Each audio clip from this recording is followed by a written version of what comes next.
All right, so hi, my name is CJ. We do call it SAT writing, but it's not necessarily writing. They don't write an essay anymore. Like Ethan, you mentioned earlier, it's a grammar class. Okay, so when we take a look at how the class is set up, the key thing is that we have a grammar concept lecture. The SAT tests only 17 specific grammar concepts, and everything comes from within those concepts. So it's important for the students to have a foundational basis on what those concepts are before they start solving questions. Because there's no point in solving questions if they're just randomly taking a guess, if they're just solving it by how it sounds like, whether it sounds good or bad. That's what's going to make the students get their questions incorrect. We want to be able to have them correctly justify why a certain answer is a certain answer. So if we take a look at it, some concepts that are commonly showing up on the SAT, punctuation. Do we use a period? Do we use a comma? Do we use a colon? Do we use a dash? All of those rules are going to be taught. The other one that shows up most commonly, verbs, right?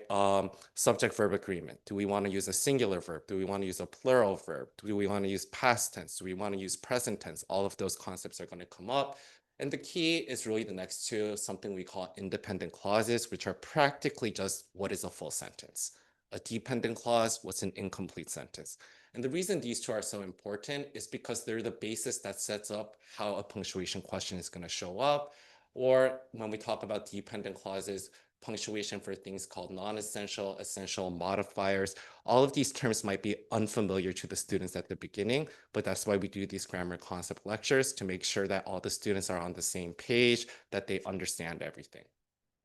So when we take a look at the homework is based on actual past paper SAT tests. And the reason we use the paper SAT test over like self-made material, the question types are the same. They're going to show up in the same manner. Rather, the paper SAT is slightly harder than the digital SAT test because there's more contextual information. So if they're able to solve these paper SAT grammar questions correctly, the digital test is going to be so much easier for them. So what do? We have a grammar set. The students solve 2 full paper SAT tests prior to every class. We're going to review those homework. We're going to go through the correction notes and see what is wrong. So if we take a look at it, like I said, we have grammar concept lectures. We review the homework. During the homework review, all the students have to take correction notes similar to reading.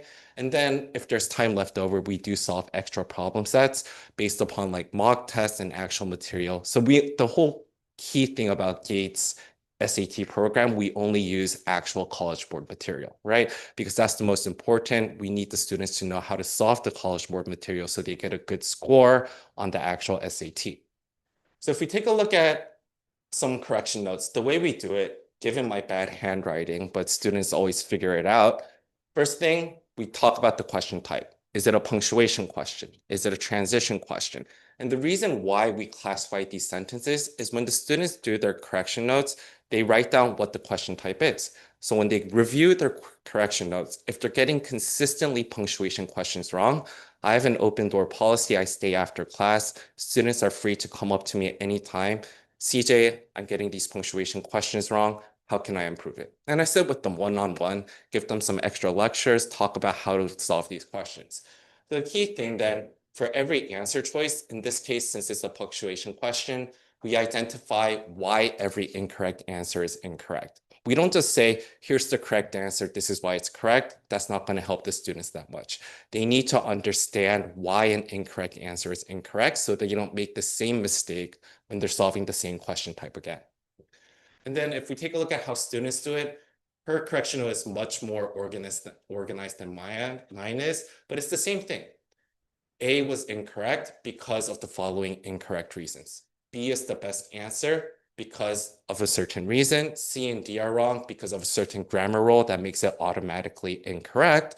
And that's what we do during every question that students get incorrect. It doesn't matter if 1 student gets it wrong. It doesn't matter if 10 students get it wrong. The review is going to be the same for every single question so that every student is on the same page.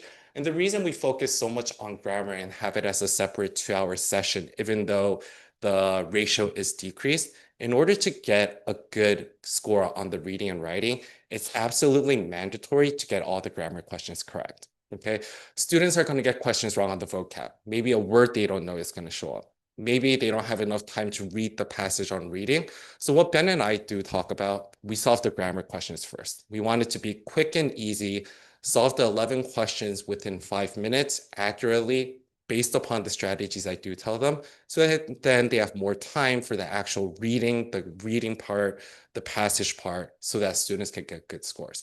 And that's pretty much how my class is set up and how I run the class. And I think there's one more slide for Ethan to talk about why we should go. Okay, I'll just do it. My Korean is bad, so pardon my bad Korean. 일단은 모든 수업을 100% 영어로 진행합니다. 희윤 선생님도 100% 영어로 진행하시고 벤자민 선생님도 아시다시피 설명을 다 100%로 영어를 하셨기 때문에 일단 SAT라는 시험이 100% 영어로 된 시험이다 보니까 영어로 가르치는 게 더 중요하고 더 효과 있다고 저희가 판단을 해가지고 가장 큰 셀링 포인트를 100% 영어라고 생각하는 부분입니다. 벤자민 선생님도 저도 말씀드렸다시피 컬리지볼 공식 SAT 테스트로 하고 모의고사도 다 공식 컬리지볼 시험으로 하다 보니까 학생들이 그 실제 시험의 유형이라든지 스트래티지를 쓸 수 있는 방법을 다 통해 배워가지고 점수가 점점 올라가게 될 거예요. 그래서 이제 저희가 제일 큰 거는 단어라고 생각합니다. 벤자민 선생님도 말씀하셨다시피 단어 시험도 있고 센텐스 컴플리션 시험이 따로 있고 하루에 단어를 약 100개에서 125개를 외우는 셈이에요. 그래서 그런 단어를 많이 외움으로써 패세지 내에 있는 단어라든지 센텐스 컴플리션 내에 있는 단어라든지 뜻을 알고 제대로 풀 수 있게끔 저희가 최대한 서포트하고 최대한 강조를 하는 부분이고요. Teacher Q&A 세션. 이제 선생님들한테 벤자민 선생님도 마찬가지로 오pen door policy.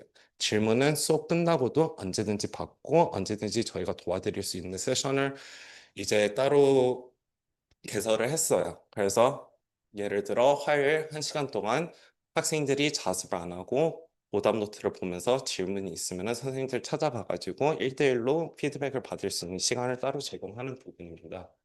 그 다음에 일단은 저희가 가장 중요하게 생각하는 부분 중에 하나가 학부모, 학생, 선생님들, 그리고 저희 데스크 직원 원장님께서 다 들어가 있는 공식 단톡방이 있어요. 그래서 이 단톡방에서 뭐 숙제 점수 피드백, 모의고사 점수 피드백, 뭐 학부모께서 이제 질문이 있으시다면은 직접 올리셔가지고 선생님들이 직접 다 답변을 드리고 피드백을 드릴 거예요. 그리고 이제 학생이 세션을 끝나면 예를 들어 4주 세션을 끝나면은 학생 개인 맞춤 피드백을 드리기 때문에 학생이 어느 부분에서 조금 더 개선할 수 있는지 어느 부분에서 잘 했는지 그런 거를 다 한 페이지짜리 피드백을 다 드리는 바입니다. 그리고 TA 세션은 늘 모든 학원도 마찬가지다 싶긴 하지만 숙제를 끝내야지 집에 갈 수 있는 시스템이에요. 물론 병원 진료라든지 뭐 가족 행사라든지 그런 부분들이 있으면 부모님께서 학원에 연락 주시면 그때는 일찍 보내긴 하겠지만 무조건 숙제, 단어 시험을 페일했으면 단어 재시험, 그것도 페일했으면은 한 번 더 재시험, 그것도 페일했으면은 이제 단어 뜻을 쓰는 그런 시스템으로 구축되어 있기 때문에 학생이 무조건 효과 있게 수업을 들을 수 있는 거에 가장 중점을 두고 있는 바입니다.